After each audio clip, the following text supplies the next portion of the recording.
Hello, ladies and gentlemen, freaks and geeks, children of all ages. Welcome back to another episode of the Creepypasta Power Hour.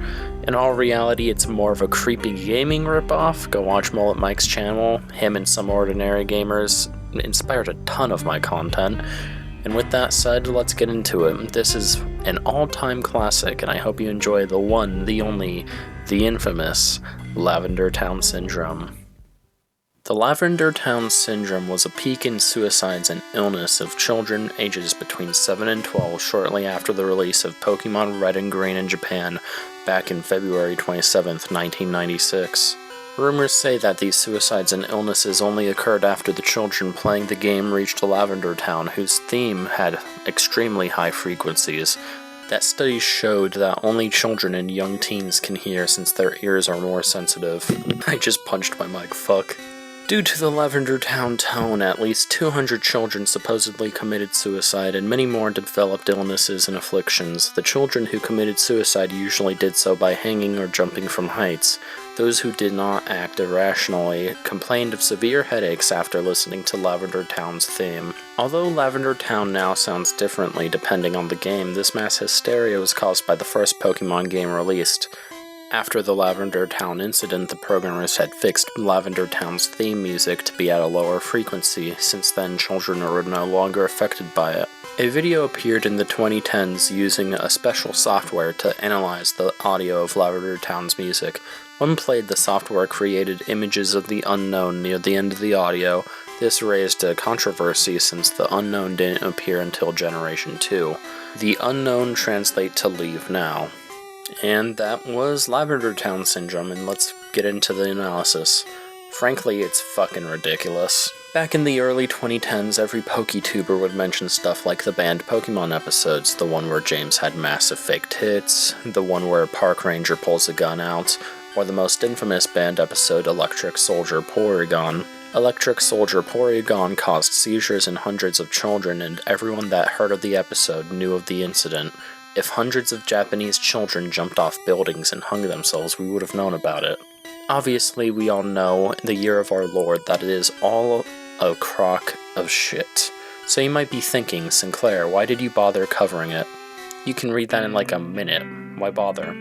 Well, I figured, let's change it up a bit today and cover a topic tangentially related to Lavender Town and its infamous song. Now, you could say this is clickbait, but if you're a channel member, think of it as extra content on an extremely short video. I usually end after the analysis, so it's a bonus. Today we're actually going to break the norm. Instead of reading you the crappy creepypasta the whole video is built on, I'll tell you about its titular character, Hypno himself. Hypno is well known for a multitude of reasons, but the main one is his Pokédex entries, specifically his Fire Red entry. It carries a pendulum-like device. There once was an incident in which it took away a child it hypnotized. In the Gen 3 remakes it reads, Hypno holds a pendulum in its hands, the arcing movement and glitter of the pendulum lull the foe into a deep state of hypnosis. While this Pokemon searches for its prey, it polishes the pendulum, which gives off a creepy image. Imagine a Hypno near your home, silently polishing its pendulum as it waits for its prey to come outside. On top of all that, Ultra Sun's Pokédex says that it rarely harms people, meaning it's happened to those unlucky few. On top of that, Hypno is shown in Fire Red to be harassing a little girl in the berry forest, and thanks to Fire Red's Pokédex entry, we can get an idea as to what's happening here.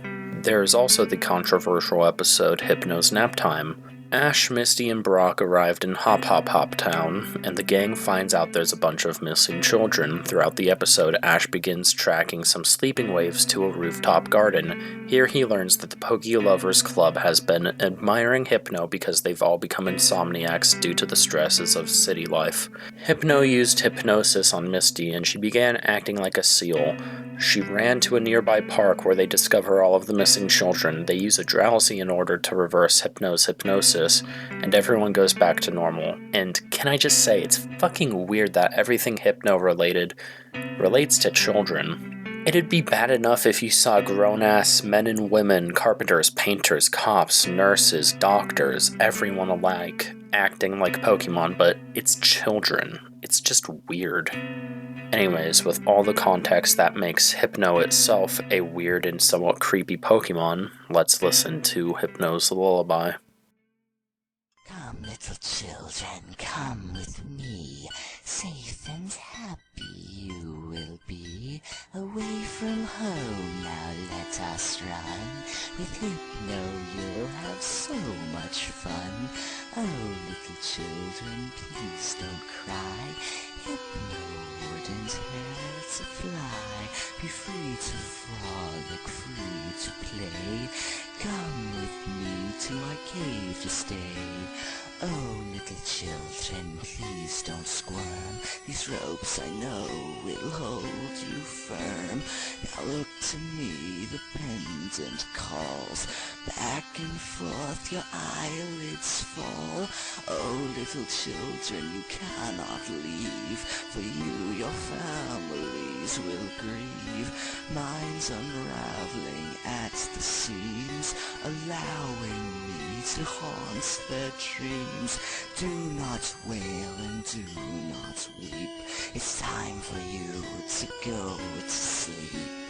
Little children, you were not clever. Now you'll stay with me forever. Believe it or not, I have a story about this song, and it was a nightmare I had about 9 years ago. Around that time, I got my first cell phone. It was a cheap smartphone. It did what I needed: Markiplier, Jacksepticeye, porn. But I used to have really shitty 3G. It would load videos real slow and it took forever to watch anything. The only exception to this was around the first of the month when the bill got paid. I would have a few gigabytes of 4G data that I could use to watch seamless videos all day, and it was wonderful. Normally, I would fall asleep watching Markiplier or Jacksepticeye, playing Five Nights at Freddy's, Subnautica, or anything that I was feeling that day. Normally I would wake up when the good data would run out because the audio cut out. Well, that night was different. I woke up because of a nightmare. I was in a lighthouse up at the top, looking out on the water. Everything was peaceful and serene, and I heard my little sister calling from halfway down the lighthouse. So I started to walk down the spiral stairs. It was dark and humid, and I could hardly see in front of me. The only light to guide me came from a lantern I was carrying. I got to where I thought I heard my sister, and all I could hear was breathing. I called out to her, but she was nowhere to be found. I kept going down the stairs, and they got steeper and steeper, forcing me to slow down or risk falling. The further down I went, the closer the breathing got, but it wasn't coming from below, it was behind me. I felt something brush my hand. I quickly let go of the handrail, but nothing was there. I could see the bottom now. The old wooden door was wide open, and I could see the moonlight seeping in. Right when I got to the bottom of the stairs, I could feel the breathing on the back of my neck, and I turned around and there Hypno was, with my sister behind him. He wasn't some cartoonish bipedal animal, but a gross humanoid with wrinkly skin and a disgusting face. He asked me, "Care to join us?" I woke up in a cold sweat, and when I woke up it was 4 a.m. and my phone was dead. I quickly charged it up and checked what I was listening to while I was asleep. The first video in the history was Hypno's Lullaby. Obviously, it was a nightmare induced by the song while I was asleep. I'm not going to claim it's some paranormal bullshit where Hypno is going to try and steal your little sisters, but I figured it'd be an interesting anecdote to end the video on. Honestly, I really enjoy crappy Pokemon horror stories. It just scratches an itch in the back of my head, and Hypno is the perfect representation of that. Anytime I see that goofy-ass Pokemon, I think of that nightmare, and I don't really know how this video is going to be received, but let me know what you thought about it in the comments below. I know it's not really my standard videos, and I don't plan on changing the creepypasta power hour that much, but some creepy gaming content wouldn't hurt, now would it? Anyways, with that said, if you liked the video, like it. If you didn't, dislike it, and with that said, I am out.